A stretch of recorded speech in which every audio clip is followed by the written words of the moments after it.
ലോകകപ്പ് ആവേശം അങ്ങനെ തകൃതിയാ നടക്കുകയാണല്ലോ. ലോകകപ്പ് ആവേശം എന്ന് പറയുമ്പോ ചെറുതല്ല ഹരി. ഒരു ട്രിപ്പിൾ കാണിച്ചു കൊടുത്താൽ നമുക്ക് വേണം, ആയിക്കോട്ടെ.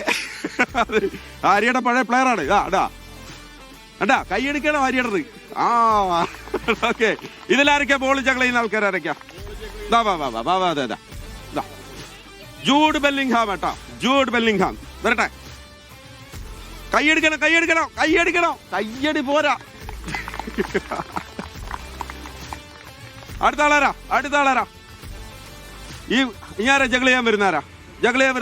വാ, മെസ്സിയുടെ ആളാണല്ലേ? ഞാൻ വന്നപ്പോഴേ എന്നോട് പറഞ്ഞു ഞാൻ മെസ്സിയുടെ ആളാണ്. ആ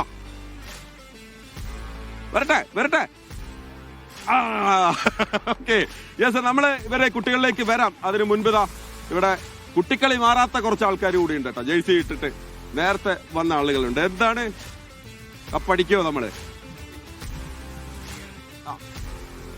ഞാൻ സ്വന്തമായിട്ടൊന്ന് സ്റ്റാർട്ട് ചെയ്തേക്കുന്നതാണ്, ഒരു വെഞ്ചർ സ്റ്റാർട്ട് ചെയ്തു. എന്താ സ്ഥിതി ഇത്തവണ ആർക്കാണ്?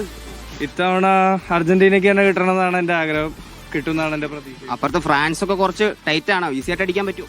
ഈസി ആയിട്ടായിരിക്കില്ല, ഈസി ആവുമെന്ന് ഞാൻ പറയുന്നില്ല. പക്ഷെ നമ്മുടെ ടീമിലൊരു വിശ്വാസമുണ്ട്, അത് കാരണം അടിക്കും. സ്പെയിന്റെ ജേഴ്സി ഇട്ട ഒരാളുണ്ട്. ഞാൻ അർജന്റീന ഫാനാണ്. കിട്ടാത്തോണ്ട് ഇട്ടു പോന്ന എല്ലാരും മെസ്സിയുടെ ആരാധന. ആരെങ്കിലും വേറെ? ഫ്രാൻസ്, നമ്മള് ഇംഗ്ലണ്ടാണ്. ഇക്കൊല്ലം ഇറ്റ്സ് കമ്മിങ് ഹോം. ഹാരിക്കെയിലാണ് എല്ലാ പ്രതീക്ഷ അല്ലേ? ഫ്രാൻസ് ഇപ്രാവശ്യം അടിക്കും. കഴിഞ്ഞ പ്രാവശ്യം അടിക്കും. കഴിഞ്ഞ വർഷം പോയത് ഇപ്രാവശ്യം തിരിച്ചടിക്കും. കഴിഞ്ഞ തവണത്തെ പോലെ അർജന്റീന ഫൈനലിൽ കിട്ടണമെന്നുണ്ടോ? കിട്ടണമെന്നുണ്ട്.